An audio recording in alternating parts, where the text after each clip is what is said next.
बातम्या आणि घडामोडीसाठी आपण पहा मुंबई वार्ता न्यूज मराठी। जय भीम, नमस्कार। आज वंचित बहुजन आघाडी अंबरनाथ शहर कार्यकारिणी ही अंबरनाथ शहराची संपूर्ण कार्यकारिणी त्यांच्या प्राथमिक सदस्यत्वाचा व पक्षाचे जे पदाधिकारी आहेत या सर्वांचा आज राजीनामा देत आहेत। या संदर्भात आज इकडे आपण पत्रकार परिषद बोलवलेली आहे। पत्रकार परिषद घेण्याचं कारण काय? दिनांक 18/11 म्हणजे 18 नोव्हेंबर 2025 रोजी वंचित बहुजन आघाडी या कार्यालयामध्ये पक्षाच्या पदाधिकाऱ्यांवरती, माझ्यावरती व माझे सहकारी अमरजी भरीस साहेब आमच्यावरती जो भ्याड हल्ला झाला, त्या हल्ला झाल्यानंतर पक्षाकडनं महाराष्ट्राची कमिटी असेल, पक्षाचे सर्व असतील, कोणीही त्याची त्या हल्ल्यासंदर्भात कोणी दखल घेतलेली नाही। आम्ही जवळजवळ 1 महिना उलटून गेला। आम्ही न्यायाची अपेक्षा करत होतो, परंतु आम्हाला न्याय मिळालेला नाहीये। तसेच वंचित बहुजन आघाडी या पक्षातर्फे अंबरनाथ शहरामध्ये आपण पक्षाच्या वतीने 4 कॅन्डिडेट नगरसेवक पदासाठी उभे केलेले होते। निवडणुका होईपर्यंत जी जबाबदारी होती ती एक पक्षाचा कार्यकर्ता म्हणून पार पाडणे हे आमचं कर्तव्य होतं आणि आज त्या निवडणुका पार पडलेल्या आहेत। आम्ही आमचं कर्तव्य पार पाडलं असं आम्हाला वाटतं, म्हणून आज आम्ही कर्तव्य पार पाडल्याच्या नंतर पक्षाचा राजीनामा देत आहोत। पुढची वाटचाल ते सहकाऱ्यांना विश्वासात घेऊन नक्कीच आम्ही चळवळीशी एकनिष्ठ राहण्याचा प्रयत्न करू आणि ते एकनिष्ठच राहू। परंतु ज्या जिल्हा अध्यक्षांनी आणि त्याच्या गुंड भाऊंनी आम्हाला फसून, आमची फसवणूक करून की आपल्याला पत्रकार परिषद घ्यायची, तुम्ही ऑफिसला या, आम्हाला गाफील ठेवून त्यांनी जो आमच्यावर हल्ला केला, त्या हल्ल्याचा आम्हाला खूप पश्चाताप होते। आणि विशेष म्हणजे ज्या नेत्यासाठी, त्यांच्या आणबाण शानसाठी ठाणे जिल्ह्यातच नव्हे तर पूर्ण महाराष्ट्रामध्ये, रायगडमध्ये कुठल्याही प्रकारचा विचार न करता आम्ही अहोरात्र त्यांच्यासाठी काम केले। त्या नेत्यांनी सुद्धा आमच्यावरती झालेल्या हल्ल्याचा दखल घेतलेली नाही, त्याचं आम्हाला खूप वाईट वाटतं। म्हणून आज संपूर्ण कार्यकारिणी आम्ही आज ते निर्णय घेतलेला आहे। तर बाळासाहेबांची याच्यामध्ये चुकी दिसत नाही, परंतु त्यांना चुकीच्या पद्धतीने सांगितले गेलं असं आमच्याबद्दल, त्याच्यामुळे कदाचित साहेबांनी दुर्लक्ष केलेलं असेल याच्यावरती। परंतु आमचंही मानसिक खच्चीकरण झालेलं आहे या सगळ्यामध्ये आणि कार्यकर्त्यांचंही मनोबळ खचलेलं आहे। निवडणूक पार पाडणे ही आमची एक पक्षाचा कार्यकर्ता म्हणून जबाबदारी होती, म्हणून आम्ही थांबून राहिलेलो होतो। पण आता पुढे तुम्ही कुठल्या दुसऱ्या पक्षामध्ये एंटर करणार ते लवकरच कळेल आपल्याला, आपल्या माध्यमातून ते आम्ही लवकरच जाहीर करू।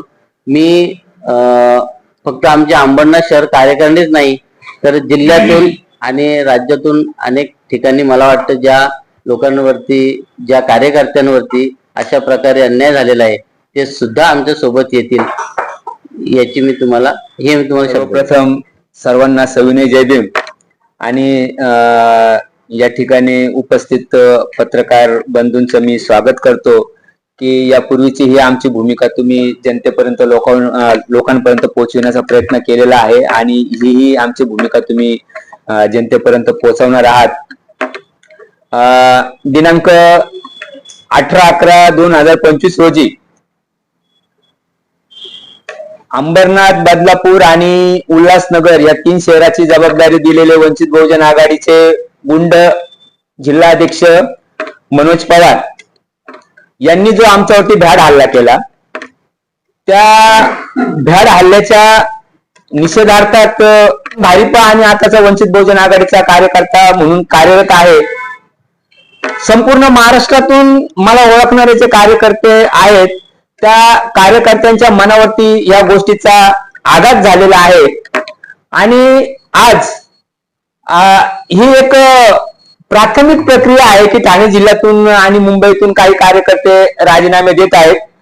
उद्यापासून एक राजीनाम्यांचं सत्र सुरू होणार आहे। मोठ्या प्रमाणात राजीनामे दिले जाणार आहेत त्याच्या पाठीमागचं कारण असं आहे की जो आमच्यावरती भ्याड हल्ला झाला 18 नोव्हेंबरला, 20 डिसेंबर पर्यंत आम्ही न्यायाची प्रतीक्षा करतो आहे. आमचं मत असं आहे की चुकीचे कोण आहे यावरती पक्षाने विचार करून, जर एक फक्त जिल्हाध्यक्ष केवळ त्याच्याकडे पैसा आहे, तो गुंड आहे आणि म्हणून जर पक्ष त्याच्या सोबत उभा जर राहत असेल तर मग सर्वसामान्य कार्यकर्त्यांनी, गरीब कार्यकर्त्यांचा हा पक्ष आता राहिलेला नाही का? पूर्वीचा भारिप बहुजन महासंघ तथा आजचा वंचित बहुजन आघाडी हा पूर्वी विचारवंतांचा, सुशिक्षकांचा आणि अभ्यासू लोकांचा पक्ष होता. आज हा गुंडांचा पक्ष झाला आहे का? आज सोनू पवार हा जो गुंड आहे तो स्वतःला जिल्ह्याचा प्रवक्ता म्हणून मिरवतो. त्याला प्रवक्ता म्हणून कोणी नियुक्ती दिली? त्याचप्रमाणे या पूर्वीच्या प्रवक्त्यांकडे जर आपण बघितलं तरी ते थोड्या वेळात प्रशांत सोनवणे येथील आलेले आहेत. प्रशांत सोनवणे हे साहित्यिक आहेत. त्या साहित्यिकांनी या जिल्ह्याचं प्रवक्ता पद भूषवलेलं आहे. त्यानंतर डॉक्टर बीबी प्रधान हे SNDT जी वुमेन्स युनिव्हर्सिटी आहे त्या SNDT कॉलेजचे ते प्रिन्सिपल आहेत. अशा विद्वान लोकांनी इथं प्रवक्ता पद हे भूषवलेलं आहे. आणि आजचा प्रवक्ता कोण दिलेला तर नाही, पण तो स्वतः प्रवक्ता म्हणून मिरवतो. तर आजचा प्रवक्ता हा एक गुंड दिलेला आहे. तर अशा गुंडांचा हा पक्ष झालेला आहे का? तर मग अशा गुंडांचा पक्ष जर असेल, प्रामाणिक कार्यकर्त्यांची या पक्षाला आता गरज उरलेली नाही का, असा प्रश्न उपस्थित होतो. आणि म्हणून आम्ही या पक्षाचा राजीनामा आज देत आहोत. 16 डिसेंबर रोजी आम्ही आदरणीय बाळासाहेब आंबेडकर यांची मीटिंग घेतली. बाळासाहेब आंबेडकर यांच्याकडे आम्ही आमची भूमिका मांडली. भूमिका मांडल्यानंतर आम्हाला अपेक्षा होती की याच्यावरती काहीतरी निर्णय होऊ शकतो. परंतु मी जसं मागाशी सांगितलं की आज हा पक्ष गुंडांच्या मगरमिठीमध्ये जाऊन फसतोय की काय अशी परिस्थिती उद्भवलेली असल्यामुळे आम्हाला जी अंबरनाथची नगरपालिका निवडणुकीची आजपर्यंत जबाबदारी होती ती जबाबदारी अंबरनाथ शहराध्यक्षांनी पार पाडलेली आहे. आणि त्यामुळे आज आम्ही हा निर्णय घेत आहोत. कारण आम्हाला न्याय मिळेल अशी अपेक्षा राहिलेली नाही. आणि तरीही म्हणजे कुठल्या पक्षात आम्ही अजून जाण्याचं ठरवलेलं नाहीये. अजून पक्षाला वाटत असेल की एक मनोज पवार 1.5 महिना झाला त्याला जिल्हाध्यक्ष देऊन उल्हासनगर शहराचा एकही वार्ड त्यांनी कमिटी दिलेली नाही, ना अंबरनाथ शहराची दिलेली आहे ना बदलापूर शहराची दिलेली आहे. परंतु मी 18 तारखेला हा इन्सिडेंट घडलेला आहे.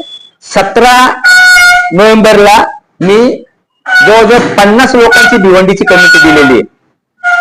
आज ती भिवंडीची कमिटी कार्यरत आहे. त्या भिवंडीच्या कमिटीने 14 डिसेंबरला कार्यक्रम घेतला. पक्ष कार्यालयाच्या उद्घाटनाचा. त्या पक्ष कार्यालयाच्या उद्घाटनाला जवळजवळ 500 लोक उपस्थित होती आणि उत्कर्षताई रुपवते यांनी त्या अध्यक्षाची पाठ थोपटलेली आहे. म्हणजे आमच्याकडे कुठलंही पद नसताना मी भिवंडीमध्ये अशा पद्धतीने बांधणी करून दिलेली आहे. आज जिल्हाध्यक्षाला 40 दिवस पद दिलेलं आज सुद्धा नाही, एकही कार्यकर्ता जोडलेला नाहीये. तर मग हे पक्षासाठी झिजणारे कार्यकर्ते पक्षाला हवे आहेत की फक्त पैसा आहे आणि गुंडगिरी आहे म्हणून असे कार्यकर्ते पक्षाला आहेत? पक्षाने याच्यावर निर्णय घ्यावा. अजूनही आम्ही काही दिवस दुसऱ्या कुठल्याही पक्षात न जाता आम्ही अजूनही वाट बघण्यास तयार आहोत. आम्हाला जर आमच्या पक्षात न्याय मिळत असेल तर आम्ही आमच्या पक्षात यापुढेही काम करायला तयार आहोत. आम्ही न्यायाच्या अपेक्षेमध्ये आहोत. फक्त आज आम्ही आमचा राजीनामा देत आहोत. आज जिल्हाभरातून ज्या लोकांना कळलं की आम्ही सामूहिकरित्या राजीनामा देत आहोत, तर जे लोक आम्हाला गेल्या 20 वर्षापासून ओळखतात त्यांनी आम्हाला फोन करून कळवलेले आहे की आमचे ही नावं राजीनाम्यामध्ये जाहीर करून टाका. त्यांची नावं मी या ठिकाणी वाचून दाखवतो. ते पण जाहीर व्हावेत. आयुष्यमान जयवंत बैले हे वंचितचे ठाणे जिल्हा माजी महासचिव होते. त्यानंतर हे राहायला ठाण्याला आहेत. गोविंद पठारे हेही ठाण्याला आहेत. ऍडव्होकेट पंकज भस्के भिवंडी हे भारिपचे माजी महासचिव होते. रवी शिंदे कल्याण, नितीन गायकवाड कल्याण, ऍडव्होकेट चेतन पगारे कसारा, अनिरुद्ध कांबळे हे शहापूर तालुक्याचे माजी अध्यक्ष आहेत. त्यानंतर बाळासाहेब हिवरे कसारा, शशिकांत भालेराव आंबिवली आणि सचिन साव टिटवाला अशा विविध विभागातून त्या कार्यकर्त्यांनी माझ्याकडे नावांची चिठ्ठी दिलेली आहे. त्यांचाही राजीनामा आजच्या या मिटिंगच्या माध्यमातून जाहीर होत आहे. त्याचप्रमाणे जिल्ह्याचे माजी अध्यक्ष अण्णासाहेब मोहन यांचाही राजीनामा या ठिकाणी आलेला आहे. तो आदरणीय बाळासाहेब आंबेडकरांनाही व्हॉट्सअप केलेला आहे. प्रदेशाध्यक्ष रेखाताई ठाकूर यांनाही व्हॉट्सअप केलेला आहे. आणि आणखीही जिल्ह्याचे काही कार्यकर्ते इथे उपस्थित आहेत. त्यांच्या वतीने त्यांच्या पद्धतीने त्यांची स्टेटमेंट देऊन ते हे राजीनामे आज या ठिकाणी जाहीर करणार आहेत.